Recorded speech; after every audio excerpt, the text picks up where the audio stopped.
Pensemos por un momento en el año 1859. La escena es esta. Dos de las naciones más poderosas del planeta están literalmente con los dedos en el gatillo. Están a punto de empezar una guerra que podría cambiar el mundo para siempre. La tensión es, se podía cortar con un cuchillo. De un lado tenemos al todopoderoso Imperio Británico, con la Marina Real apuntando sus cañones. Y del otro a las tropas de Estados Unidos, ya atrincheradas, listas para defender su territorio a como diera lugar. Un conflicto sangriento, parecía inevitable. Y aquí la pregunta obvia es, ¿qué pudo haber causado esta crisis internacional? ¿Una pelea por un territorio gigante? ¿Un caso de espionaje de alto nivel? ¿Quizás una ofensa diplomática gravísima? Pues no. La causa fue el disparo a este cerdo. Sí, así como se oye. Esta es la increíble y la verdad bastante absurda historia de la Guerra del Cerdo. Un conflicto donde el orgullo y un simple huerto de papas estuvieron a nada de incendiar el mundo. Muy bien, vamos a desmenuzar esto. Para entender cómo es que un cerdo pudo causar semejante lío, tenemos que ir al origen de todo. Un mapa mal hecho.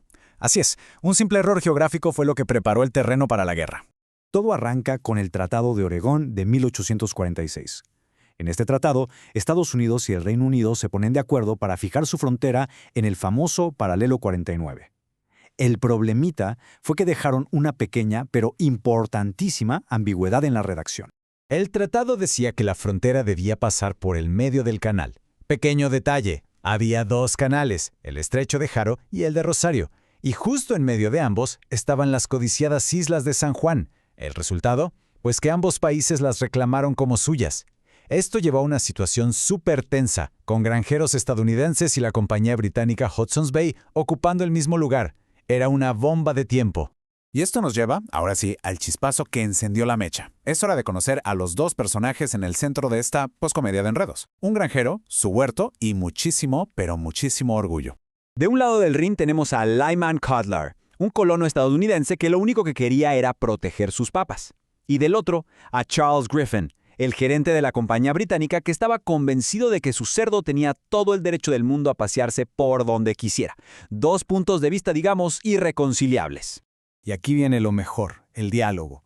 Se cuenta que después del disparo, Griffin le dijo a Cutler algo como: «Es su deber mantener sus papas fuera del alcance de mi cerdo». O sea, una frase que lo dice todo, que resume lo absurdo y lo terco de la situación.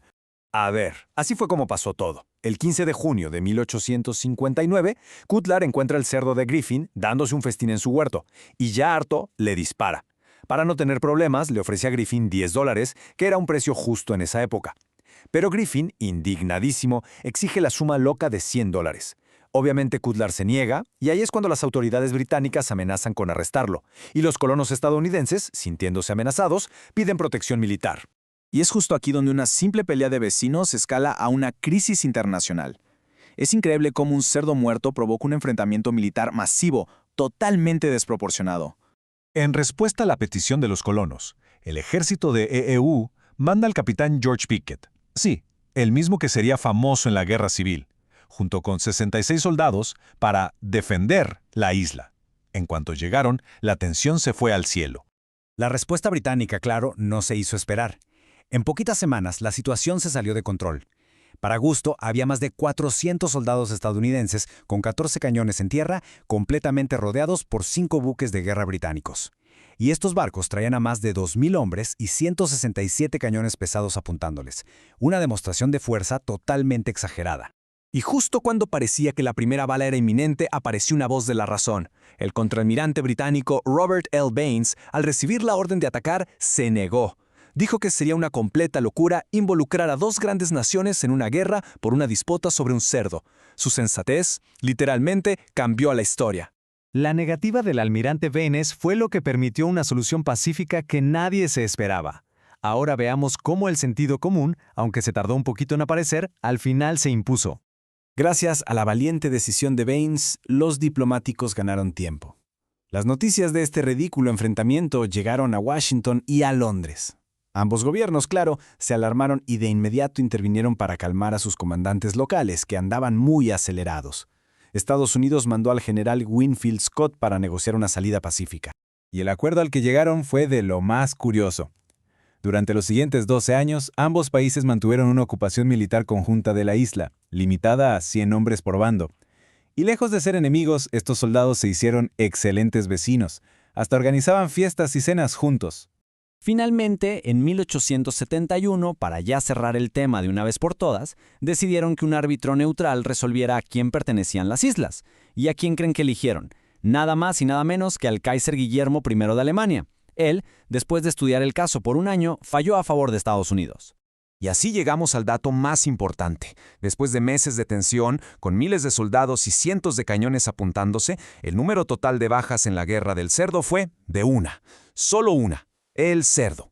La historia de la Guerra del Cerdo nos deja una lección clarísima. Es un recordatorio de cómo los conflictos más grandes a veces nacen de los motivos más pequeños y absurdos, simplemente inflados por el orgullo. Y esto los deja con una última pregunta.